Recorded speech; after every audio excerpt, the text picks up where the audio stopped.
Yo,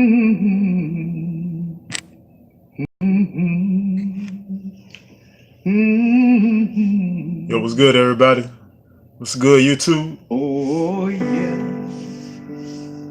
God is watching. It's Brother Redbird. What's good, Ghost? Oh yeah, He is watching. It's good live stream you did earlier, bro. OCO. Yeah, this is the untold story of Emmett Till, the true story of Emmett Till. What's good, Scrape? Oh yeah. Oh yeah, no doubt, Ghost, no doubt. Yeah, we're gonna get into this true story of Emmett Till. He is watching.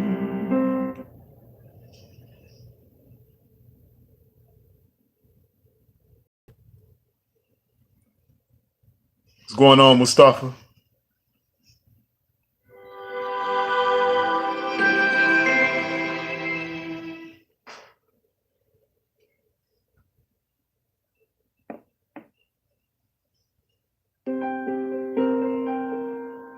The untold story of Emmett Till. Emmett was born the 25th of July, 1941.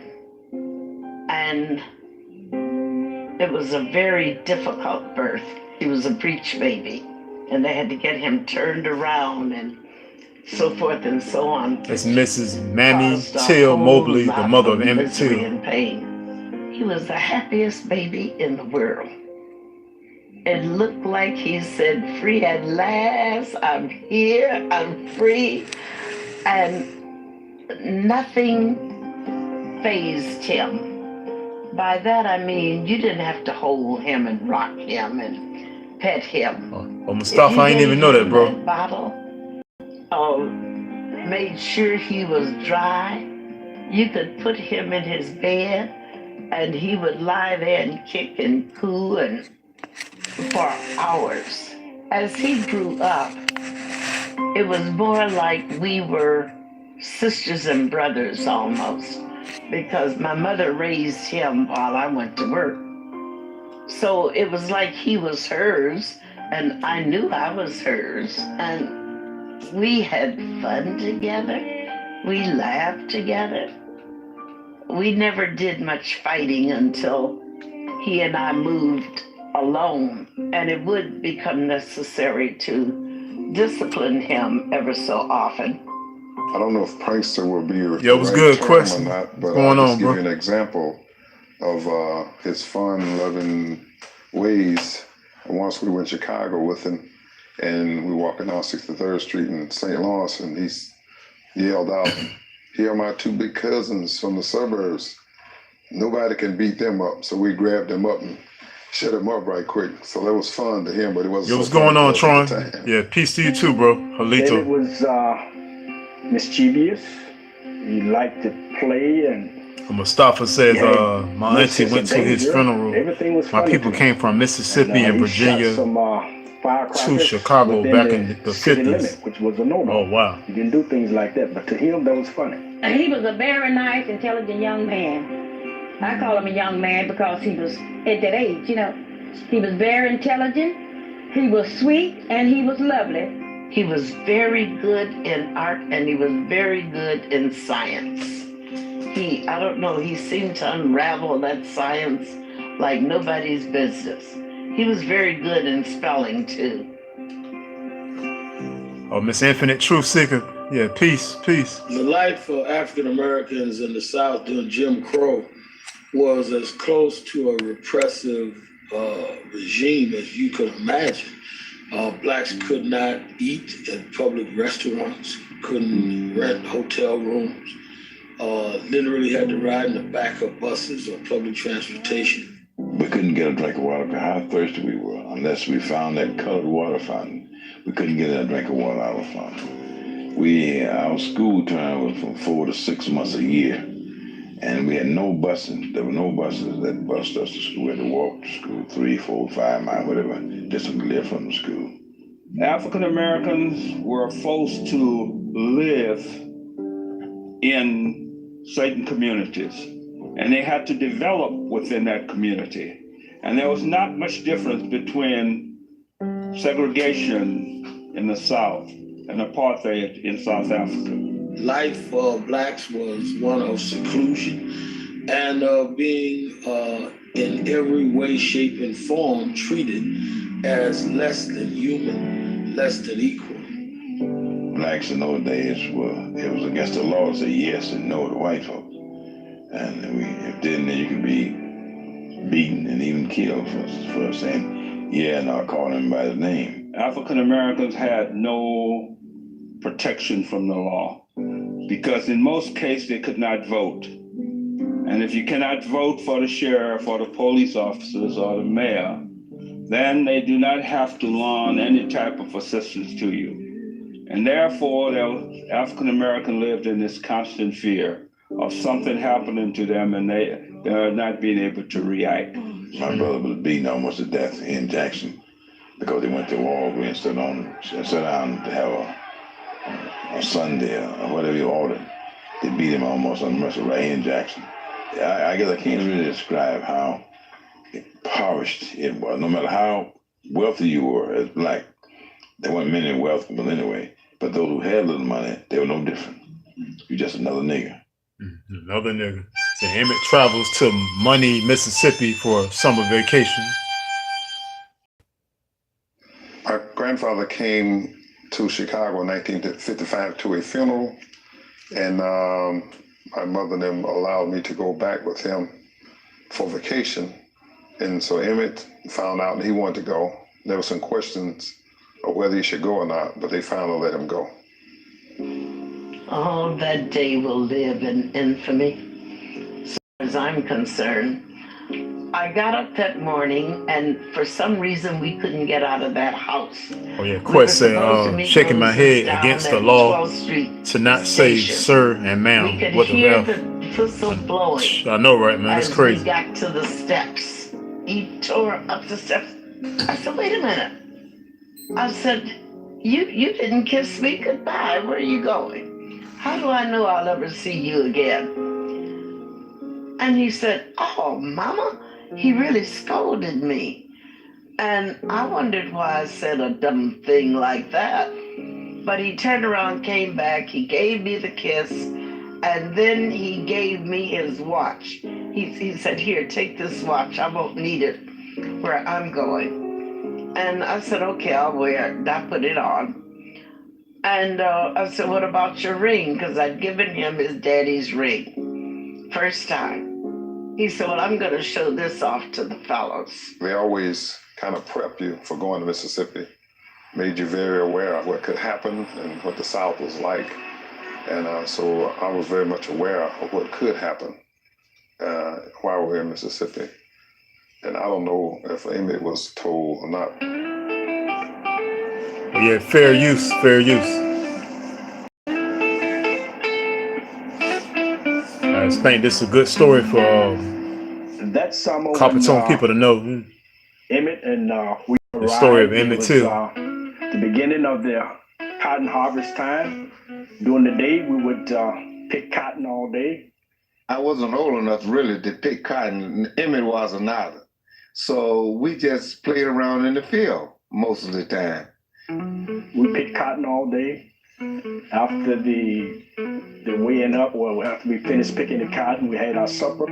Then we decided to go to the little country store. From the country store, we went up to Money. That's where we met other boys, and the checker game was going on. When we got to the store in Money, Brian's store, I went in and I don't know what I purchased, but I spent some money. And as I was in the store spending my money, Mamie Till came in. So I left out and left him in the store. When he came out, that's when they sent me in to make sure that he didn't say anything out of line. Now, what he said inside the store, I don't know before I got there. He asked for 10 cents to get 10 cents worth of bubble gum. He put the money into her hand. Just like that. And she took her hand back. So that was it. He and I left the store together. We didn't have any conversation with Mrs. Bryant, we left together. She came out of the store and went to her car, which was parked on the north side of the store. And as she was going to her car, that's when Emmett whistled at her, the famous wolf whistle. Yes, he whistled at Carolyn Bryant when she came out of the store. No one knew that he was going to whistle. And when he whistled, he scared everybody in the bus. And when he saw our reaction, he got scared. So Mustafa says, what would you have done if they came looking for you? Car, and someone said that she's going for a gun. We all panicked. Man, bro, we jumped in the car. I would have either got a weapon, or either if I felt like it was too much of a danger, I would have found somewhere to hide until, you know, things got smoothed out, you know what I'm saying? So we not that trying to be like scared or nothing like that, but just pick up some speed, pull you know, self-preservation. You know what I'm saying? Ghost said, "Run, yeah, I don't blame you, Ghost." As we ran through the cotton field, cotton bowls, kind of. Oh, what's Halito Laney? What's going on? Over each other and they say you finally made it, yeah. Nothing to that. OCO. Emmett Till begged us not to tell our grandfather what happened, and we didn't. Our neighbor, Ruther May Crawford, she told us that we was going to hear some more about that. And I didn't think nothing of it because I'd never heard anything like that before. 3 days had gone by and this girl told us, Ruth told us, that you guys are going to hear some more about this. We had heard this colored man said that they was going to get it. That's how we knew to go back to tell Mo was right. To take the boys to Grenada to the train station. Put them on the Laney says OCO Ron, excellent topic. So actually we appreciate we were that. 16, you know, 12, 13, 14, 16 years old. So we went to Greenwood. We all said, well, we going to town. Quest, you said now some of us turn around and want to swirl. Well, no. I'm going to take y'all to Greenwood. Shit, exactly, bro. Take them all to Greenwood. Bought them a little wine. Around.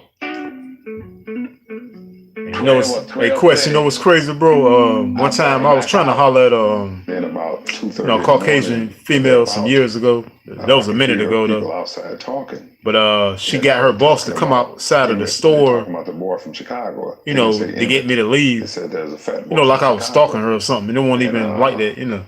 Because days before that, we actually had a conversation, so I thought things was cool, you know. But I learned from that, you know what I'm saying? I didn't know where he was going. So at the time, I could see this black man. I'll never do that again. Get out of the car, went to the back, and the white went to the front. This is Mo Wright. I am the uncle of Emmett Louis Till. Sunday morning, about 2:30, someone called at the door. And I said, who is it? And he said, this is Mr. Bryant. I want to talk with you and the boy. And when I opened the door, there was a man standing with a pistol in one hand and a flashlight in the other hand. And he asked me, did I have two boys there from Chicago? I told him I have. And he said, I want the boy that done all that talk. So they came to my room first, and they had a pistol in one hand, a flashlight in the other, and they looked on me, and Maurice was in bed with me, and they recognized that Maurice or myself, we weren't the one that they were looking for. So they passed on through the house to the third room where Emmett was in the bed with Simi. So we marched all around through two rooms, and I found the boy in the third room in the bed with my baby boy. I hear this noise in the bedroom, and I look up and I see this Roy Bryant. I knew him. And I saw the other tall, bald-headed man. They was hollering and fussing. They told me to lay back down and go to sleep. But I kept my eyes open and saw what was going on, that they was going to take Emmett. And at that point, I didn't know where they was going to take him. I said, well, maybe they're going to take him home. They aroused him out of the bed, and I don't think he really knew what was going on. So he was answering their question, but he wasn't saying yes sir and no sir. So they became irate about that. And they started cursing and swearing. And I think he wanted to put on his socks or something with his shoes. And it was a terrifying experience. He had no idea what was going on, really. Yeah, had no idea the kind of people that he was dealing with, he was faced with. He had no way of conceiving what the South was like, no kind of way. In the room, my mom, she offered them money not to take the boy. And that's when Roy kind of hesitated. But Marlon wouldn't have nothing of it. He had made up his mind. He was the one with the gun. He had a 45 in his hand. And he was calling the shots. Oh, Quest, you say you heard this before? He was just going to take him up the road and just whip him and turn him loose. That's what he said he's going to do. They were telling my grandfather if he's not the one, they was going to bring him back. And they left. And after they left, nobody said anything to anybody.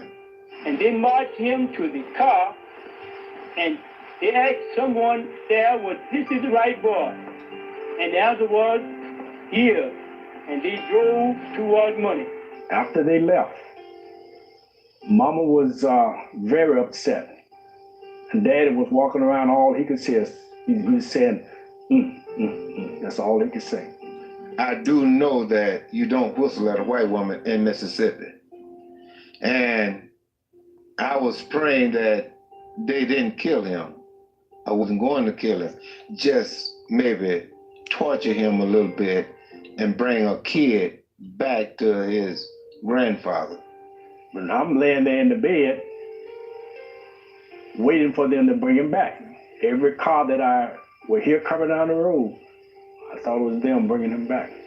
But then when it began to get turned towards dawn, I knew they weren't going to bring him back. Yeah, Quest said Emmett was a revolutionary in his own right. Yeah, Miss Infinite Truth Seeker says, I agree, Quest. Yeah.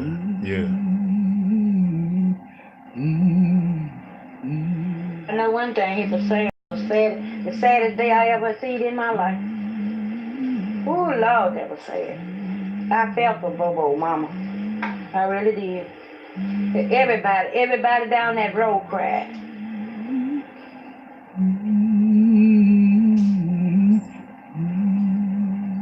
Mo's right locked on the door and said they're taking my boy. Well, I told him we could go and look for him. We went up to Money's and we come back. And then Mose told me, ain't nothing else we could do. Just sit and wait. I was sound asleep at 9:30. And I guess I slept about a couple hours. And it was Willie Mae telling me that those men had come and taken Bo away from my uncle's house, her father's house. As I was walking, I saw a green 1950. Miss Infinite says, wow, it's sad how we're so conditioned to be okay with torturing our loved ones as long as they didn't kill them. Exactly. You're right about that. And there was two Ted Collins. Especially a child too. Herbert, and I'm sure it was Emmett Till. And the Marlon and Bryant, they was in the cab of this truck. And so as I go that, before I could get to exactly, question. Exactly, bro. And I could hear this crying, I could hear this beating, I could hear this crying. So I kept walking. Then I had to go up and see, walked up and told Miss Mandy about it. I said, Miss Mandy, I said, you know. Star Scratch says them crackers should be dead. So she said, I'll tell you one thing we'll do. So I can't blame you for saying that, bro. So me and Miss Mandy, which we did, we came back up there. And there was a well there, and I turned the well on, and I'm going to get me some water. At that time, I could look. I could see Gentleman Marlon came up. He had a green shirt on, khaki pants, and a 45 on his side. So he asked me, did you hear anything? I said, did you hear anything? I said, no. I said, I didn't hear anything. A human being just being beat by white folks like this here, you know, by being beaten about this, you know. Even maybe some of the black brothers could have been in there. Because I know I saw them on the truck, but I didn't see them at all after they got in that barn. The only thing I saw was their truck. Could have been there. And just by going, listen to it, it's something. I mean, it's really something. It's hurt you. You don't forget. These things I will never forget. The night of Emmett Till murder, which we didn't know he had been murdered that night, in the middle of the night, my sister and I was lying up in the window, trying to get some air, and we saw this fire in a barrel in back of JW's house, and we woke our parents up, and my father walked out the back door and stood on the porch and he came back in and said there's a fire at JW Marlin house in the barrel. It was burning something up. 3 days later, Emmett Lewis Till's body is discovered in the Tallahatchie River, bound with barbed wire to a 70-pound cotton gin fan. Can't pronounce the river name correctly, forgive me, but yeah, that's crazy though. Let's see, Quest, you said I had an incident with a grandchild earlier today, but what's new? Told me they had found the body. Oh, for real? Damn. At Philip, and wanted me to go and identify the body, which I did. And we found the body with didn't have on any clothes at all. The body was so badly damaged that we couldn't hardly just tell who he was. But he happened to have on a ring with his initials, and that cleared it up. I was at home and Mo Wright called me and said they done found the body. Oh yeah, Quest said the irony of tying him to a cotton gin. Yeah, exactly. And I carried him down there. Damn. When I carried him down there, the smell was so bad till I got about 5 or 6 feet from the body. And Mo Wright went up there and pulled his ring off and said, that's him. And then Mo Wright said his tongue been cut and pushed back in his mouth, and his private had been cut off. When I heard that Emmett had been found, that's horrible, man, and had been murdered, everybody just fell to pieces. Well, there was shock, sadness, anger, and almost unbelief, Yeah, all behind the whistle. It was a strange feeling. Strange feeling. To me, it's like he never died. I never had any sorrow or remorse because I always thought inside that I would see him again. I don't know if I was in a state of shock or what, but when I heard they found his body, it's like, find whose body? He's not dead. I went to the funeral, same thing, I found out about it 9:30 Sunday morning. I was in bed. I got up, called my mother, and I got the news because every decision I had ever made or every crack that I had ever been in, it took her to get me out of it. And I took that one to Mama too because I didn't know what to do. Mother told me to come right over and she would start making calls.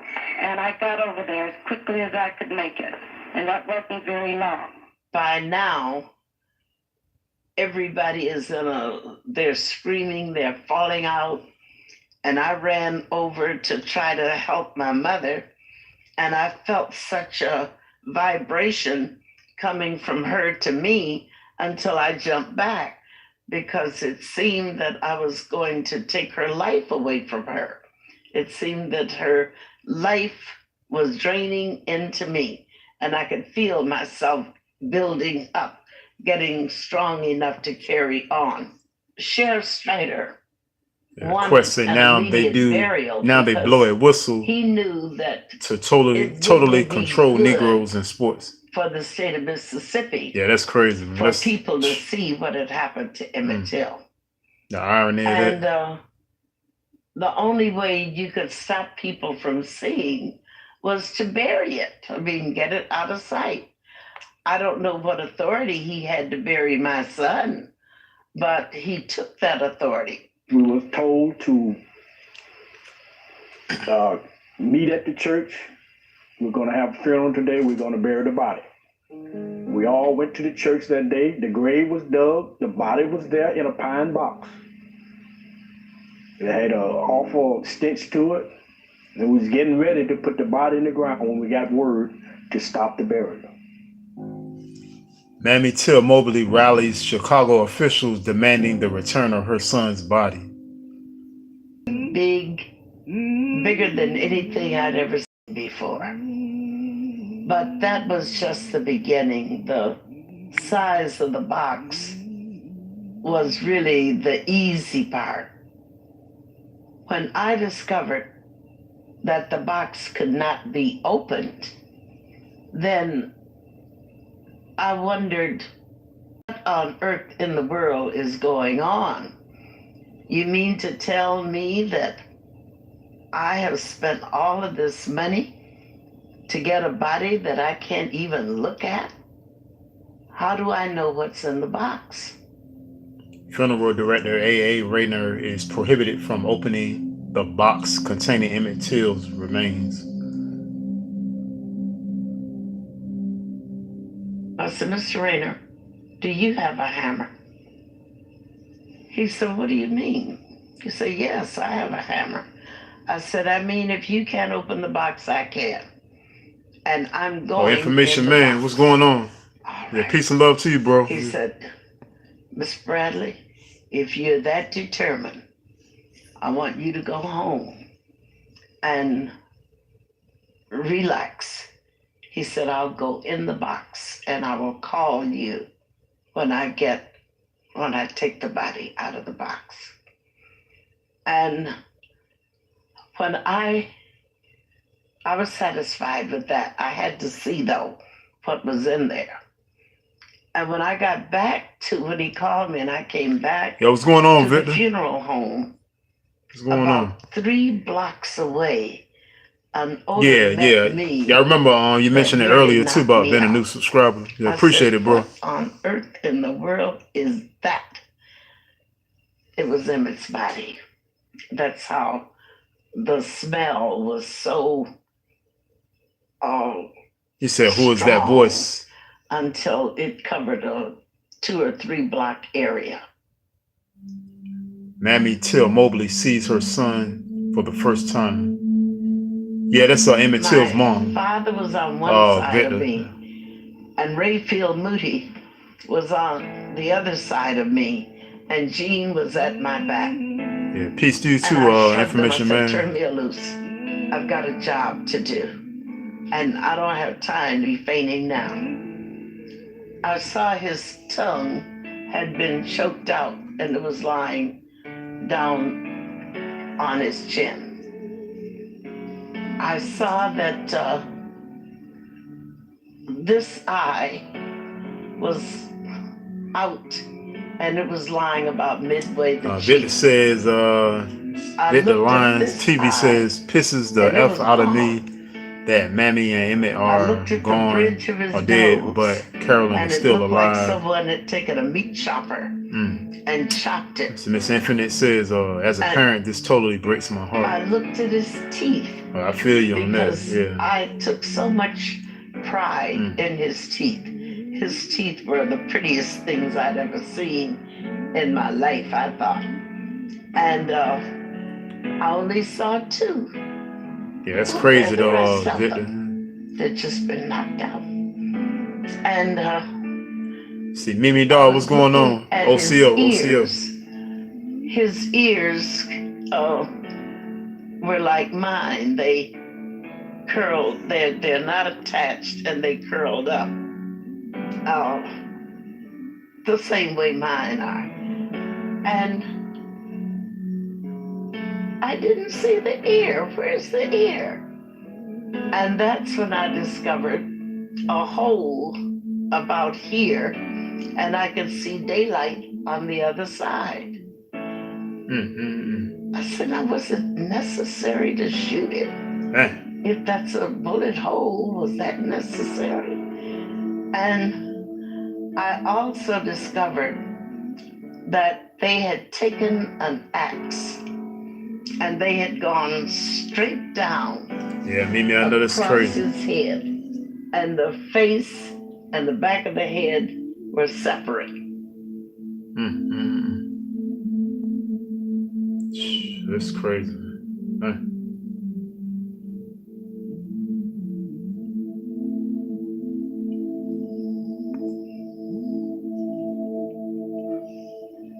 Well, I looked at Mr. Rayner, and Mr. Rayner wanted to know, was I going to have the casket opened? I said, oh yes, we're going to open the casket. He said, well, Miss Bradley, do you want me to do something for the face? Want me to try to fix it up? I said, no, let the people see what I've seen. I said, I want the world to see this, because there's no way I could tell this story and give them the visual picture of what my son looked like. The easiest thing would have been to say, no, close the casket, I can't bear it. But she somewhere found the strength to say, I'll bear my pain to save some other mother from having to go through this. And because she put the picture of this young man's body on the conscience of America, she might have saved thousands of young black men and young black women's lives. I believe that the whole United States is mourning with me. And if the death of my son can mean something to the other unfortunate people all over the world, then for him to have died a hero would mean more to me Yeah, Quest, than no for doubt, him man. just to have For died. real, bro.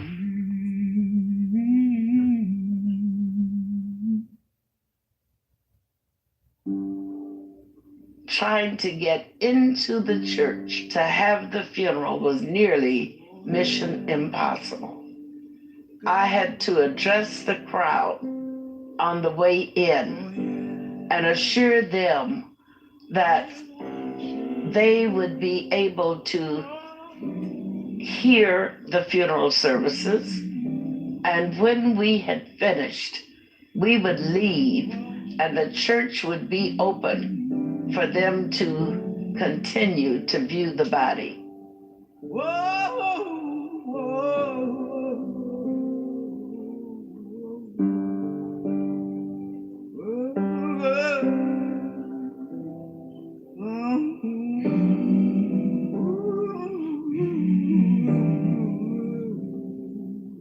Yeah, Mamie does. Said, my.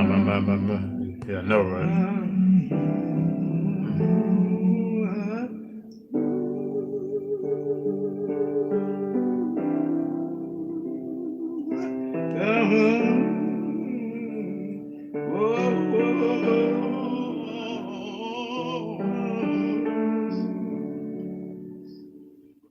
I went to the funeral, I saw the body of Emmett, and it's like it wasn't him, you know. I can't explain it. It was like, this is not Emmett, you know. So I didn't feel any sorrow, you know, because inside I'm going to see him again, you know. That's the way I felt. That's not Emmett. People sort of can deal with things they don't have to look at, but it's hard to view a corpse and turn your head. And it was like in your face, you're gonna deal with this time. And that's why generations unborn owe Miss Mobley a lot, because she was able to graphically bring home what 1,000 speeches couldn't bring home. She made America deal with its ugly racial problem. That's facts.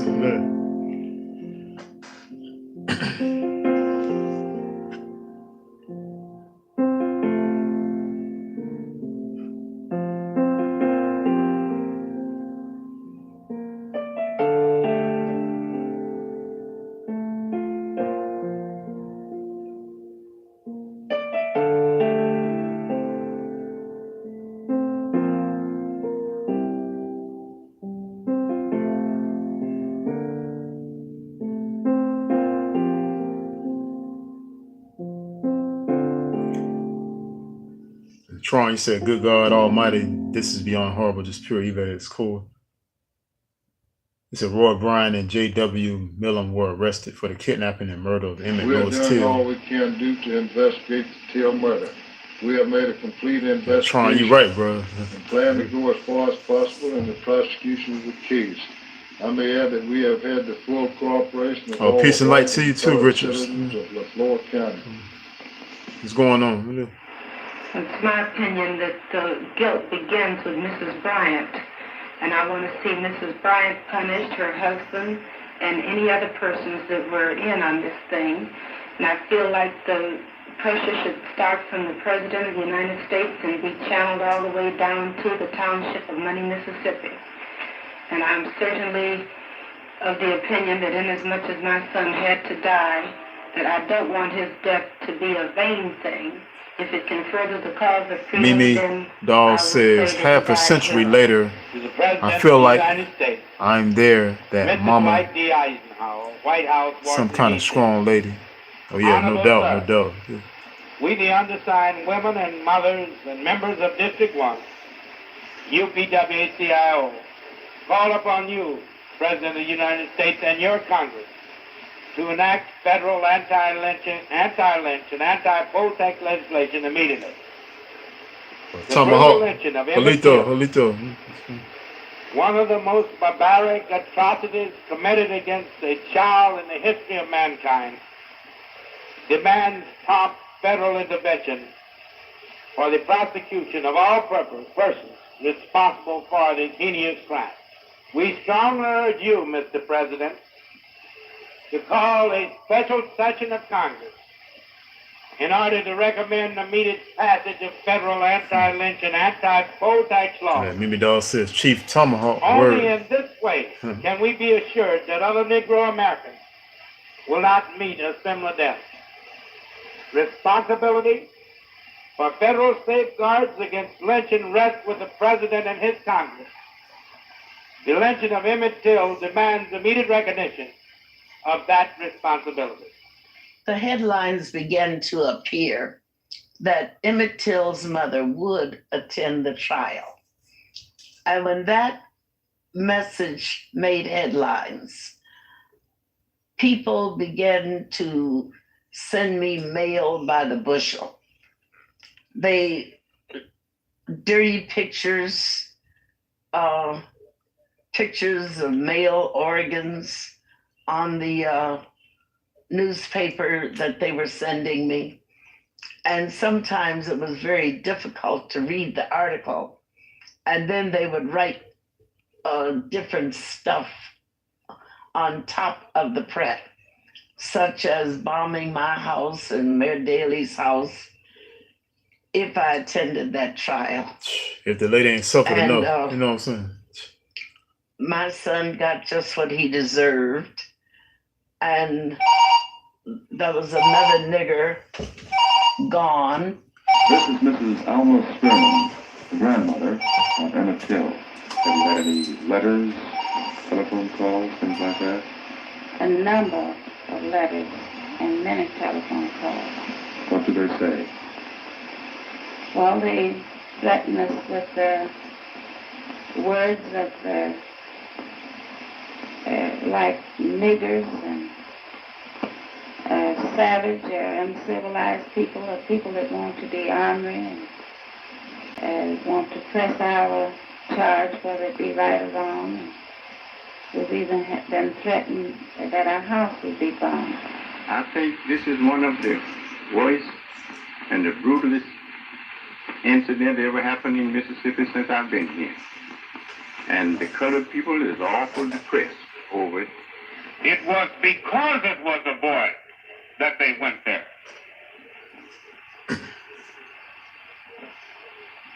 They had to prove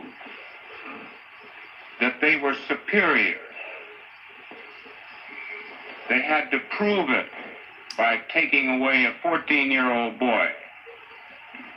You know, it's in the virus, it's in the blood of the Mississippian. He can't help it.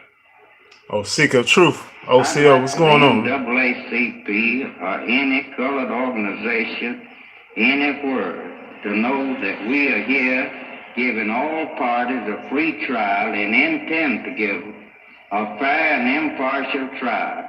And we don't need the help of the NAACP and we don't intend for them Hey, to exactly, help. Mimi. We never have Exactly. any That's what I'm trouble saying. until That's some of our southern niggas go up north how wicked that and is. NAACP talks to them and they come back home.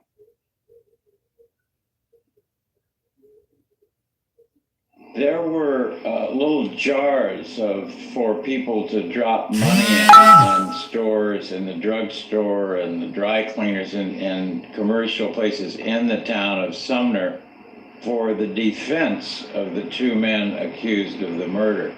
And I must say it was a strange, eerie feeling and very uncomfortable feeling to see these little jars of money being collected to defend two men who it seemed understood were the murderers. What are the exact charges brought against Roy Bryant and J.W. Milam, Mr. Chatham? The federal indictment is that they did willfully, unlawfully, feloniously, and of their malice aforethought, kill and murder Emmett Till, a human being. Is there any other charge brought against these men, Mr. Smith? Yes, charge of kidnapping. Is there any further description of that charge? No.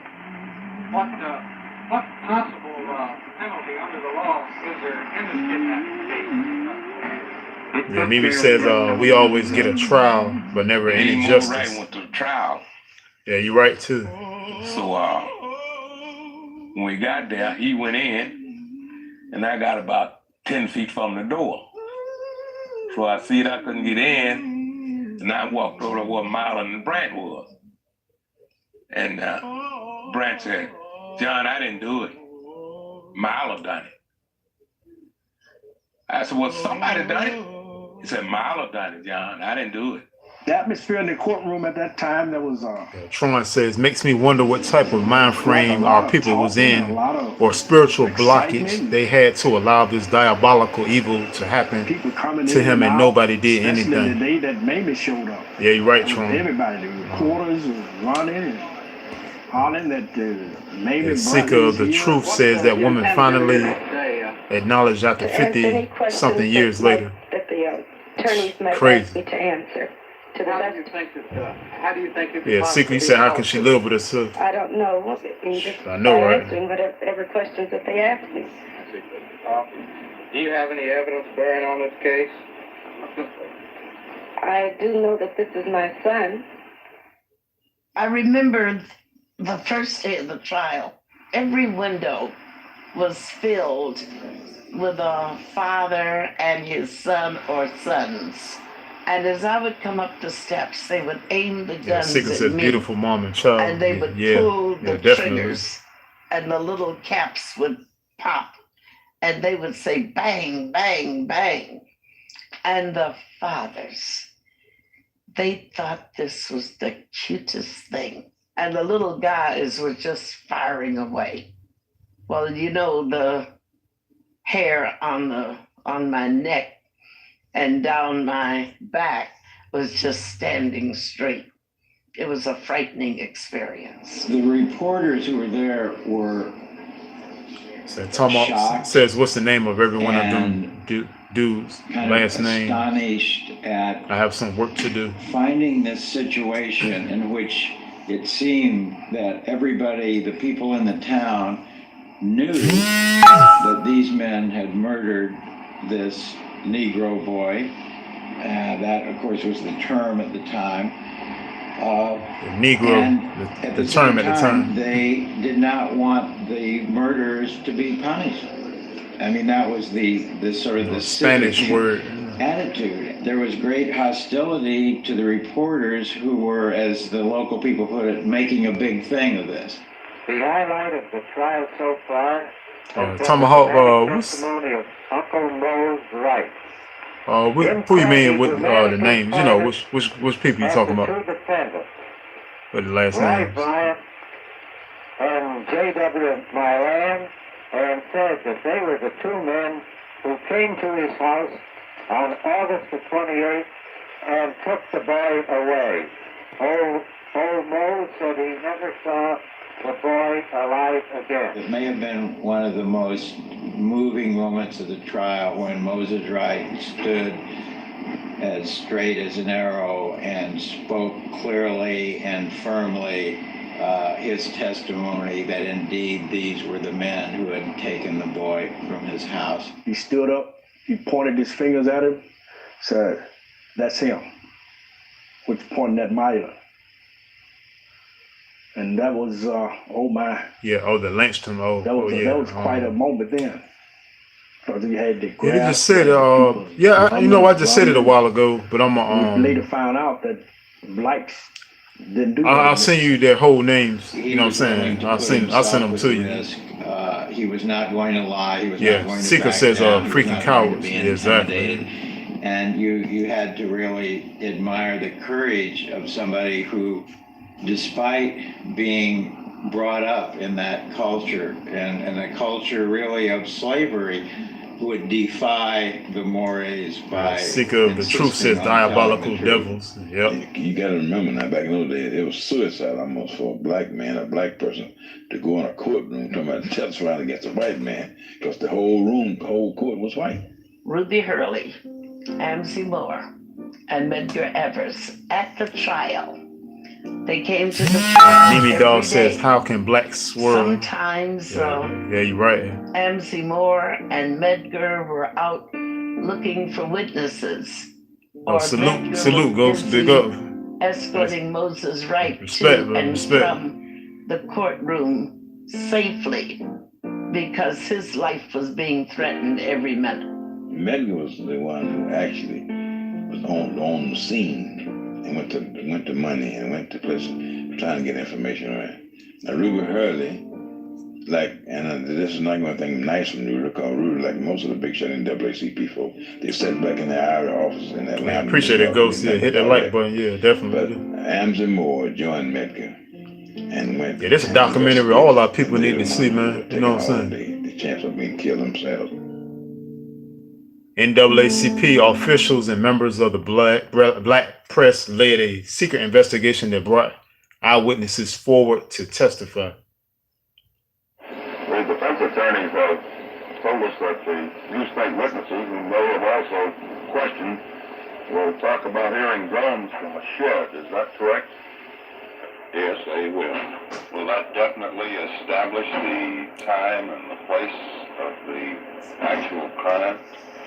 It won't establish the time and place of the actual murder, but it will connect the defendants with the crime.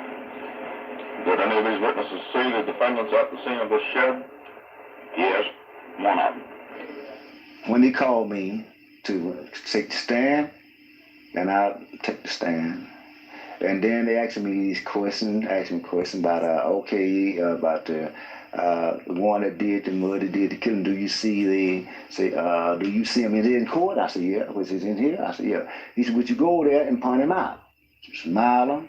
Star Trek says, our creative energies can put a curse on their lineage.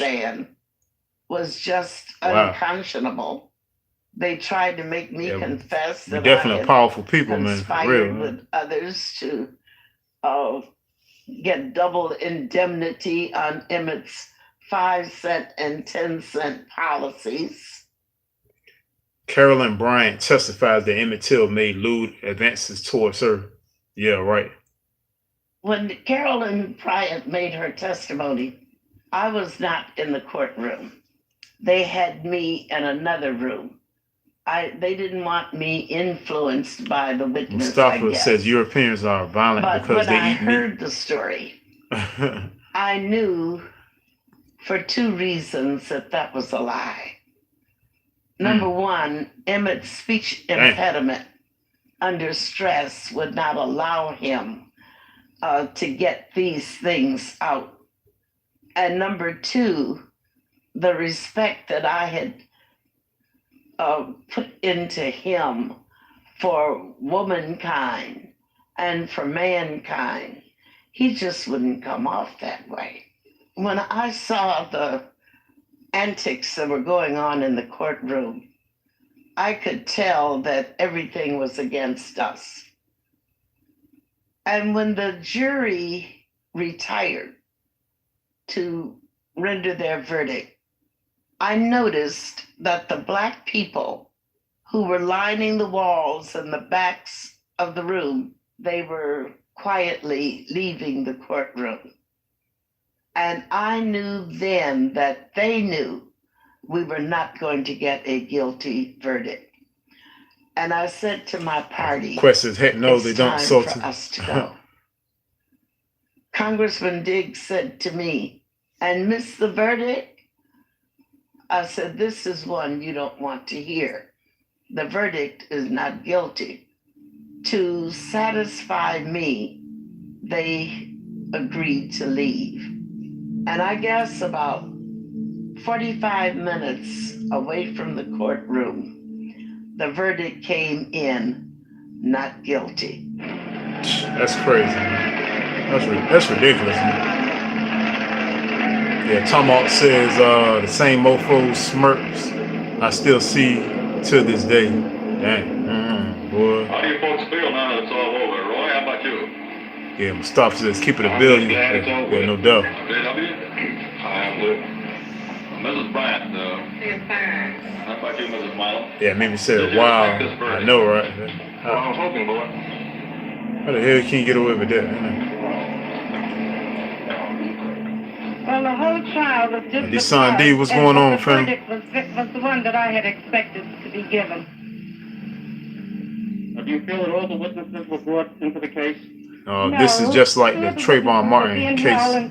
Yeah, D says. Yeah, you're right, bro. Yeah. My first reaction when I saw that they come in and said not guilty was unbelief, anger, revenge. And one of the reasons that I went back home was we had 2 guns. I just had the idea, hey, we could fight it out. My only problem was there was no gun for me. But I wanted revenge. I carried a chip on my shoulder for many years. It was obvious that they had no trouble deciding that they were to let these men go free. And I later heard that, in fact, the reason it even took an hour or whatever hour so it took. Yeah, much love, Timekeeper. What's going on, Timekeeper? To be correct about the way they delivered their answer. But Timekeeper says, why didn't his grandfather walk to the door with the shotgun? And then when they interviewed the foreman of the jury, they got a point there. He said, it wouldn't have taken us that long, but they told us to make it look good. So we had some soda pop and beer and waited a little while, and then we came back with our verdict. You never expect anything but for them to be acquitted, because that's Mississippi during that time. When they acquitted Marlon and Bryant, it crushed my dad. He just couldn't take it anymore. He came home that day and said, boys, we got to leave. Can't stay here. Basically, we had no law back in DC, and I saw George Zimmerman smile very evil. Killing each other. Boy. Tron says that's beyond effed up. For a week now. How do you feel about it after? Oh, he said, Timekeeper says, please read the Life magazine article. Oh, they covered the story, huh? Did you expect? Seeker the truth says they are smudged and narcissistic people. I was thinking doing this. Yeah. You weren't surprised with the verdict? When did you come to Chicago? Monday night. Why did you leave Mississippi, Mr. Wright? Well, after Friday night, the men came to my house, but I just wasn't satisfied no more there. I just got willing and ready to leave, and I left this as quickly as I could. Men came to your house? Friday night, 2. What did they say? Well, I go on to bed and I got restless through the night. And I got up and got in my car and went out to church and stayed all night in the car. And a friend of mine told me that he was passing going home. Said the car drove up in my yard and 2 white men was in it. And they got out with flashlights, just flashing all around the house, looking around the house. Of course, I didn't know anything about it, but I was just got restless through the night. And the next morning, and I got up and went up to the house and just pulled on the crop a little I had there, and I just got in there.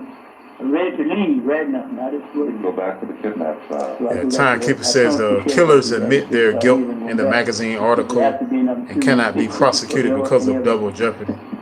Wow, that's crazy.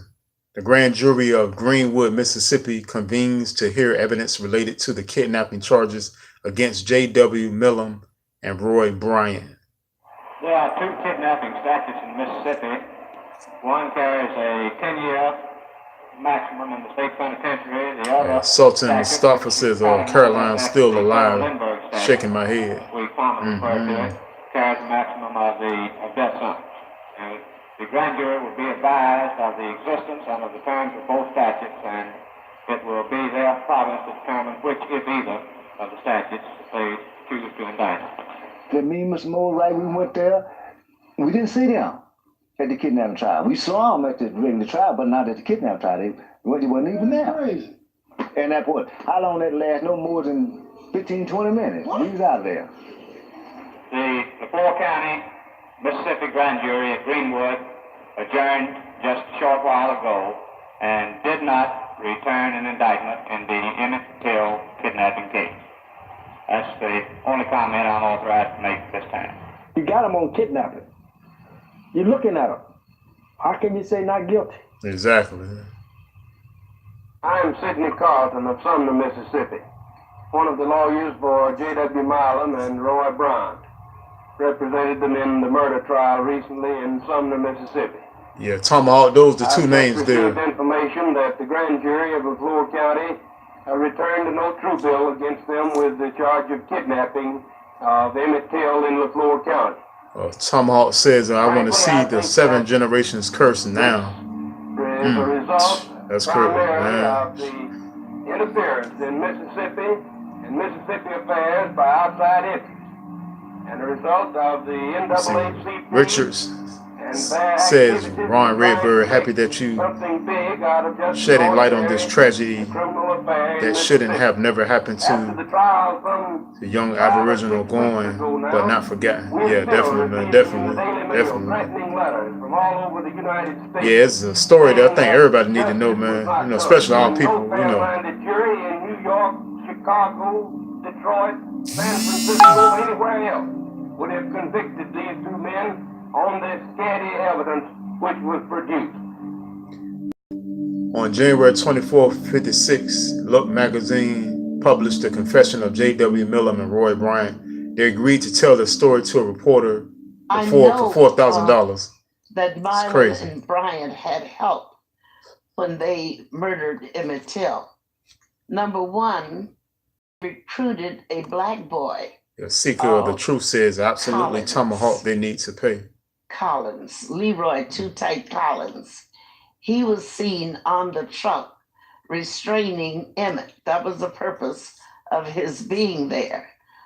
And seeker of truth says a child murdered for no reason at all. That he told the 2 men that he was having difficulty restraining Emmett.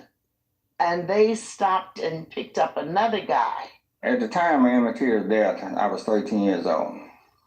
And me and my friends was walking down the streets, and we walked up and to the truck that Too Tight and Jim Lee was washing out. And I asked him what was the blood from, and he told me that it was from a deer they killed that night. But later on, I found out that it was not a deer; it was Emmett Till's blood. J.W. Millam told my father they went, picked Emmett Till up, and they were going to kind of like rough him up or beat him up a little bit and let him go. That was his story. But Roy and Kimball really beat him bad, and things just really got out of hand. That was his story, but we know better. And beat him up so bad till he asked Leroy Too Tight Collins and gave him the gun and told him to shoot him and get him out of his misery. That's terrible. My name is Henry Long, and I was supposed to have been involved with Emmett Till murder, but I wasn't. And I still can't figure out why they would have me involved in that. And I know nothing about it no more. What was told, this woman named Mary, Ghost says horrible. she came up. She said, bro. Y'all heard about what happened last night? I said, no. And they said, yeah. I said, J.W. and them went over the money and killed a boy and put him in the river. Put him in, well, it wasn't a river, it was Black Bow. So I said, no, we ain't heard nothing about that. And so she said, said two types there. That shoe laying out, I said, that's a shoe that boy had on. So they went to this boy's grandparents and asked about him. Said, his granddad said, he's in there asleep. Said, what you want with him? Said, well, wake him up. We're going to get him out of there and take him and put him in the river down there. So he said, no. I said, no, the white folks don't do that. That's what they say, he said now. Said, don't do that. So I'll, if you let him tell you in the morning, I'll put him on a bus and send him back to Chicago. So no, they said, no, we want him out of here now. And said, I don't want to lie, I think they said that one of them hit the old man, the boy's granddad. Said, no, I reckon he didn't want him to beat him up, either kill him. And they got him out of there. So, well, they said that the boy was fighting him, but he couldn't whoop him all. That's what they said. Now, I'm putting that. Yeah, Mimi says, I don't know what to do with all these, these feelings, Lord. It'd been a different story. So, but why, I still can't say. That's a wild story. Can't figure out why would they have me involved, and I know nothing about it.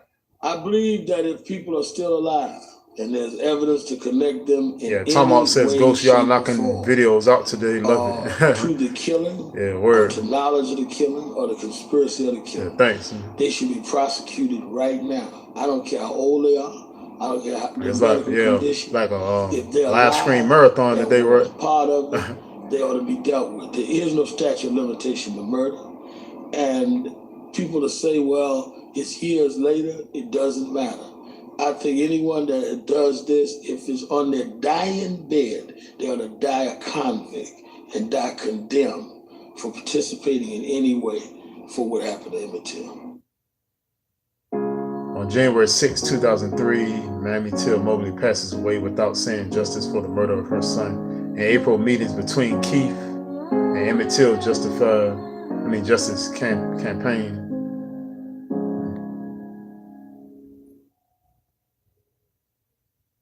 April 21st, 2004, New York City Council meeting. Higher than simply civil rights, human rights crimes.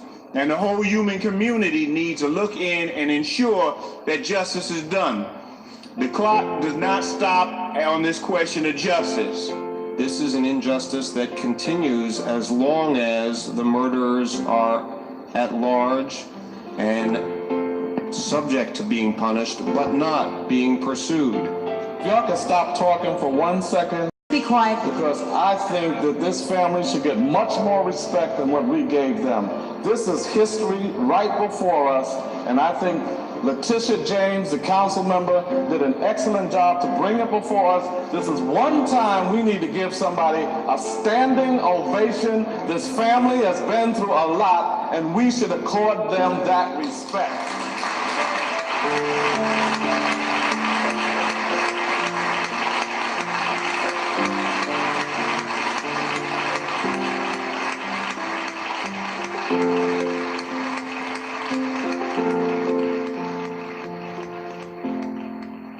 Emmett Till is emblematic of many such injustices that took place during that period and since. Down south and up south, Mississippi to New York, and to some extent what we're seeing still take place 50 years later. So it's very, very important that we not forget. We need to bring this to the attention of the citizenry of the city of New York, and that all pressure be brought to bear to the damn, so sad she had to live with the pain until her passing. Yeah. All around America, they will follow this Miss lead. Infinite says, and Ashcroft will hear that protest. This case will be reopened, and one day Emmett will rest in peace because justice will have then been done.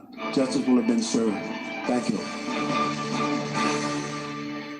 He whistled at a white woman and ended up dead at the bottom of a river. The 1955 lynching of Emmett Till was a key turning point in the civil rights movement. Now, nearly 50 years later, the Justice Department is reopening this case. A film called The Untold Story of Emmett Lewis Till helped renew interest in this case. Now we'll go live to Washington, D.C. The Justice Department holding a news conference. They plan to reopen a murder investigation of a murder that's almost 50 years old and helped inspire part of the civil rights. Laney said all around sad. I'm pleased to announce a federal-state partnership to investigate. Time keep you talking about Emmett Till's mom. Federal prosecutors and FBI agents she's up here. are being They assigned got footage to of her up investigate the here. Emmett Till murder in partnership with the district attorney's office and local law enforcement. Their findings will serve as the basis for any possible prosecution. Emmett Till unwittingly played a pivotal role in launching the modern civil rights movement. We owe it to Emmett Till, we owe it to his mother and to his family, and we owe it to ourselves to see if after all these years, any additional measure of justice is still possible. Thank you.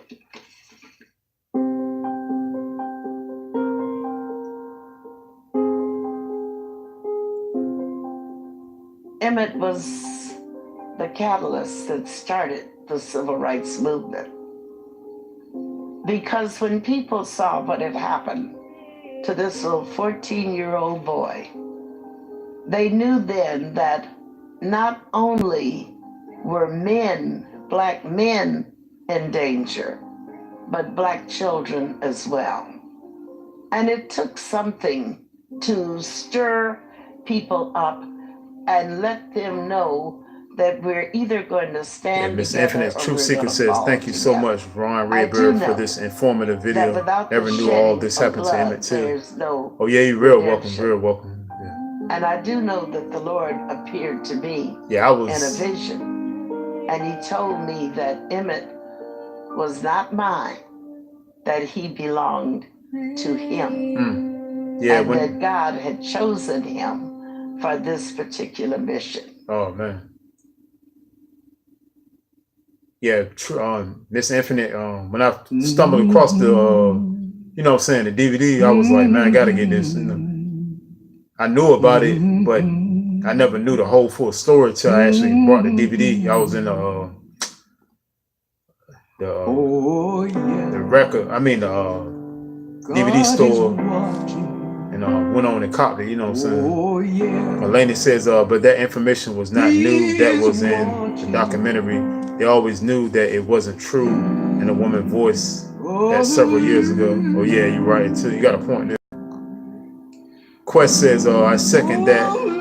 Thank you to Ron, True Seeker. Oh, Dave. Yeah, Quest, man, I appreciate that, bro, for real, man. Real talk, man.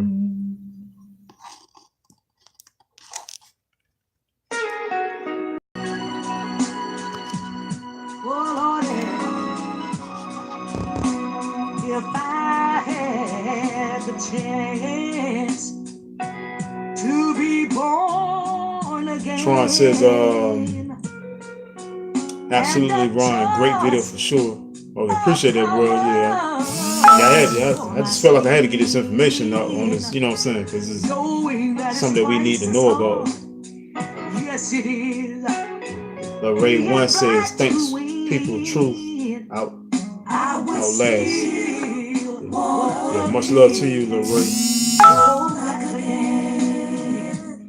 Mimi Dawg says, thanks, Ron. Thanks, Redbird. Yeah, you're welcome. Thank you. Appreciate it. Laney says, they simply allowed them to walk free all the days of their lives. Now they want us to believe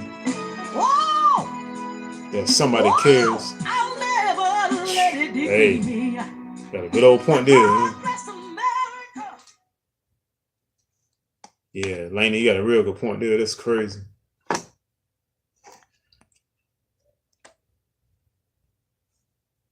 Yes, there's another part to this documentary that got something to do with the impact of Emmett Till's case, you know, as far as basically the impact that it has on the history of, you know, America in general and how things, you know, basically spilled over into the modern days, you know. You know, the whole, you know what I'm saying, the whole situation with, you know, with Emmett, you know. And, you know, Laney says, I have not figured out why they resurrected this because nobody wins whose ears are they trying to satisfy? I mean, whose ears are they trying to satisfy? Yeah, I know you got a point. It's bad enough that it happened anyway. You know what I'm saying? Especially with something so senseless. You know. Yeah, appreciate that quest, man. The Seeker of the Truth says, kind of late, but thanks for this video, Ron. Oh, you say, I mean, my bad. You say you came in late, but thanks for this video, Ron. Oh, yeah, you're welcome, yeah. And Laney says, thanks for giving me a chance to say my piece regarding the recent resurrection of this sad situation. Yeah, no doubt. Yeah. Yeah, you're welcome, yeah. Yeah, it's something we definitely need to know about this, you know what I'm saying? Yeah, Larray, you got it. Hey, right about that. Timekeeper says definitely a type of field program. Yeah.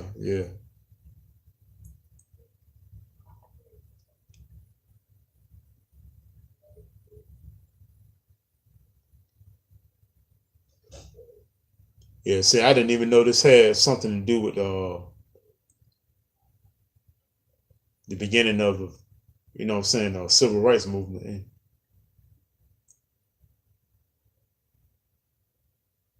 And it was you know, real interesting how historical this with Emmett Till was, you know what I'm saying?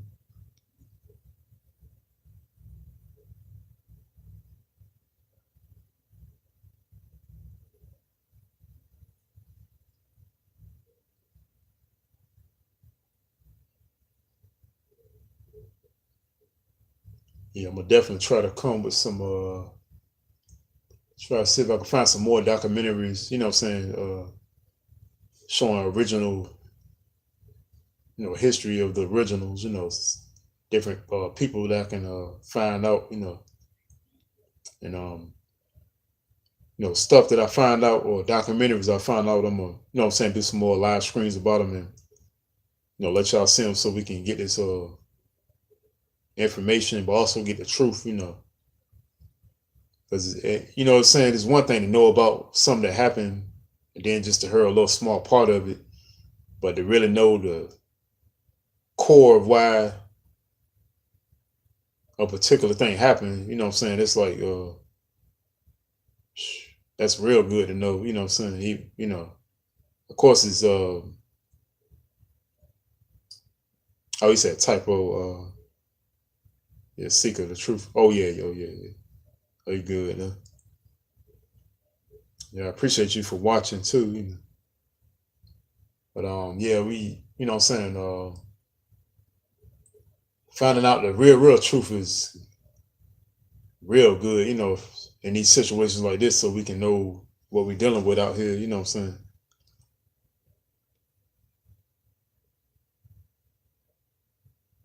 Yeah, I'm gonna do another live stream about Emmett Till, about the impact that he had on America, you know, this story, because this documentary has a special feature, you know, that's dealing with you know, that impact that Emmett Till had on America. So do a live stream on that soon. And Laney says nothing has changed. Yeah, I know, right? Larray says Cherokee lady.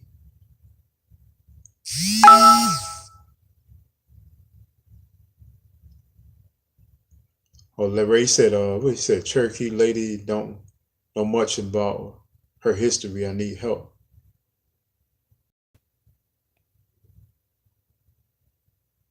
Let me see. Tron says absolutely. That Laney. Quest says peace and love, y'all. Gotta go spit the raw emotions in the booth. Oh, you said gotta go spit these raw emotions in the booth. Oh, word, that's what's up, fam. Yeah, do your thing, man. Yeah, I know it's gonna be dope too. I just want to thank everybody for coming in, you know what I'm saying, checking this live out too, you know what I'm saying. That's what's up. Elena says yes, they allowed the what he said, allow the perpetrators to lie with Rosa Parks to be what they wanted us to know, but in actuality, this was the beginning of civil rights. Yeah, I know ain't it something? Yeah. Yeah, that's crazy. Yeah, yeah. God, well, who would know that Emmett Till had something to do with civil rights? You know, I thought that was just a separate, you know, what I'm saying, story that happened. See, Richards says Ron Redbird, my 12-year-old grandson is listening with me, and he would like to know something. My name is Isaiah, and I am 12 years old, and I think she should go to prison and pay. Oh, you say he would like to say something. Sorry about that. Say your grandson would like to say something. My name is Isaiah, and I am 12 years old, and I think she should go to prison and pay for her crime. Thank you, Mr. Ron. Thank you, young man. Thank you. I appreciate it. Thank you. That's what's up, man. Yeah, I really appreciate it too, Richards, because you know, the generations after us, they gotta know this stuff, you know what I'm saying, know what's going on. It's real historical. So I pray, you know, thank the Most High for Isaiah even learning this. That's what's up. Man. And Quest says I'm ticked off. I know, man.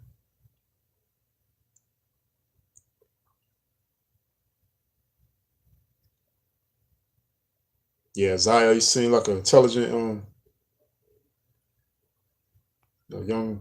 man.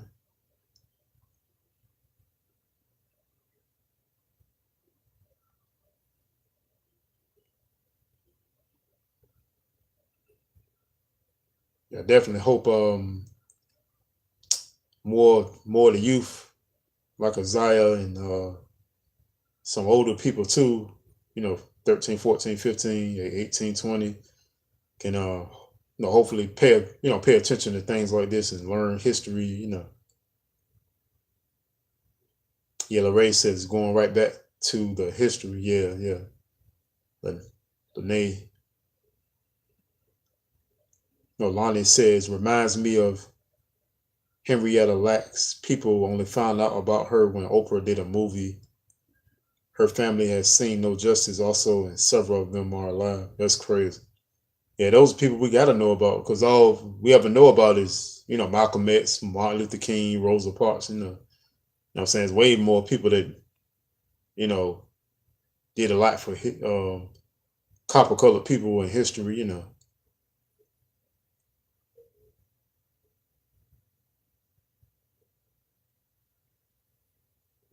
Miss Rona, that's how you pronounce it, I think. Rona, yeah, Rona Richards.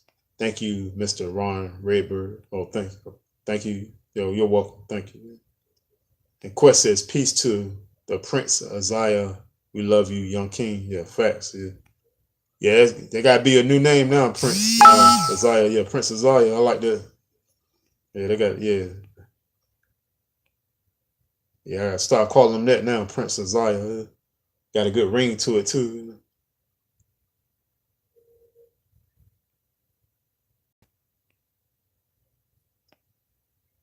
That's a beautiful Hebrew name, Isaiah. Isaiah's Hebrew, right?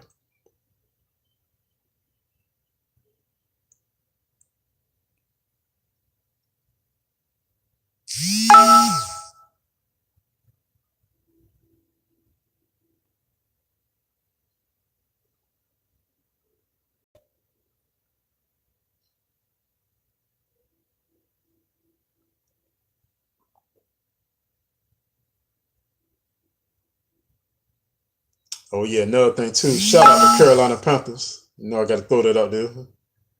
But that's my squad. Yo, man, Ghost Squad.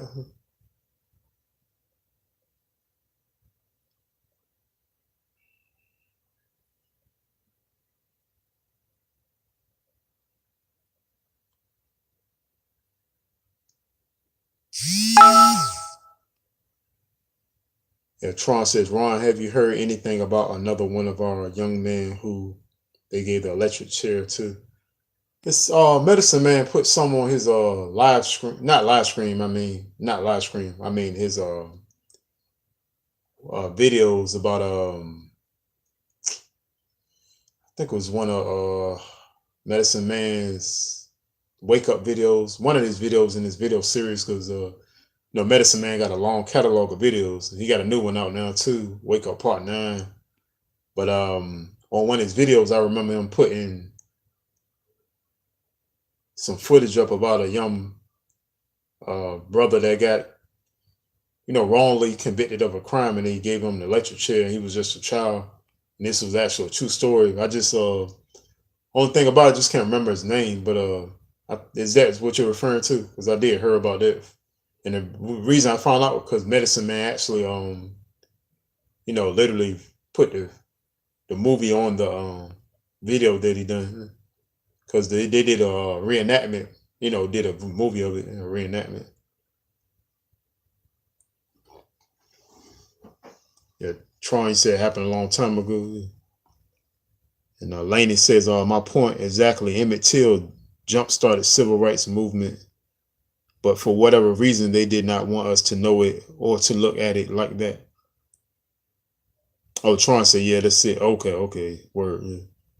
Laney, yeah, if you, that's something they should have told us in school. You know what I'm saying? Yeah, we should have known that in school.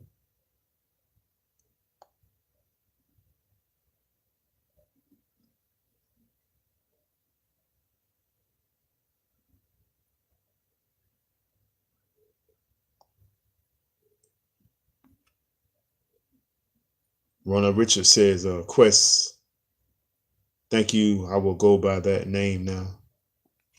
Oh, that's what's up. Word. That's what's up.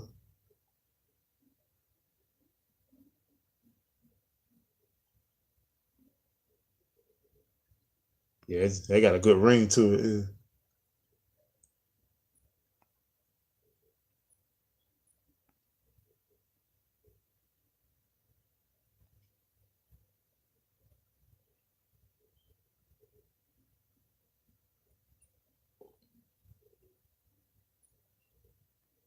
Yeah, Quest Isaiah got to listen to that song, man. Royalty by your boy, man. Mally Music. Yeah, by Mally Music. Royalty.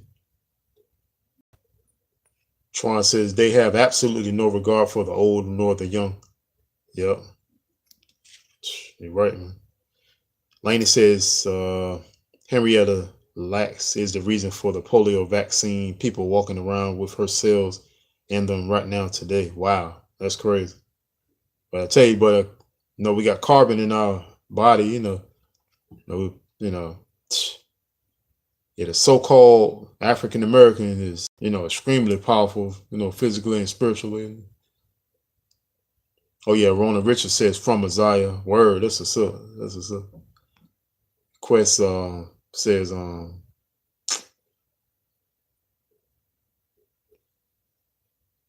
oh, you said the royal family renamed me King Quest, so I know the feeling.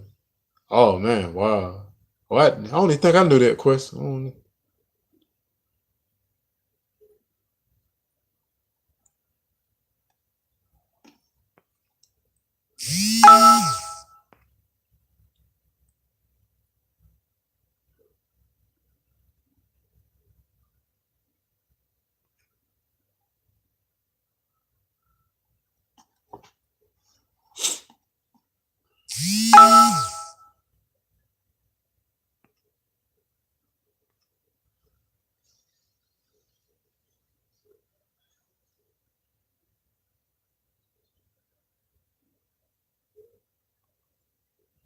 yeah, shout out to True Royal too.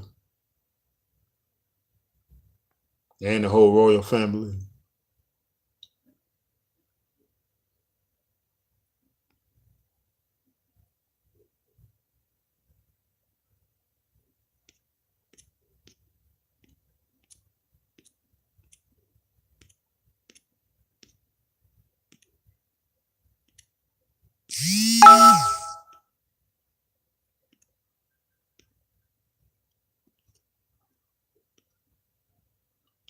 Yeah, appreciate everybody for checking the live stream out too. Emmett Till story.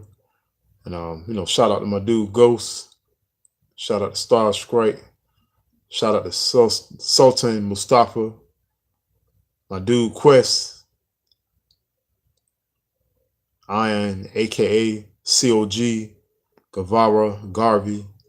Yeah, my dude. Yeah, shout out to Tron.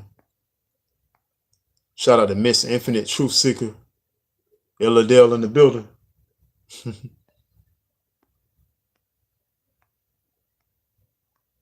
Shout out to Laney. Shout out to Mimi Doll.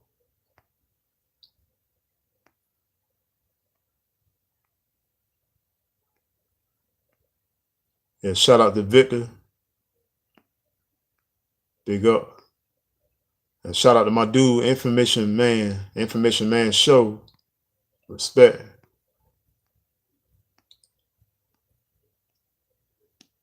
Shout out to Rona Richards and shout out to Prince Isaiah. Word. The young royal one. And shout out to Seeker of the Truth, my sis. Shout out to Tomahawk. Fam. Big ups. Batabasu.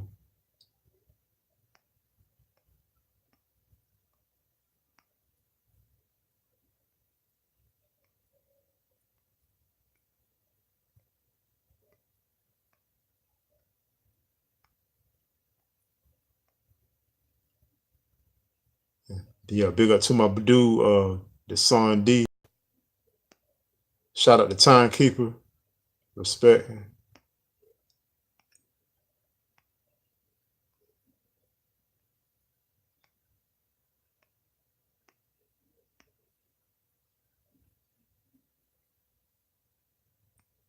Yeah, much love, Ronald Richards.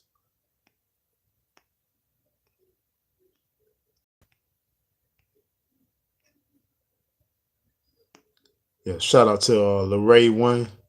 Appreciate it.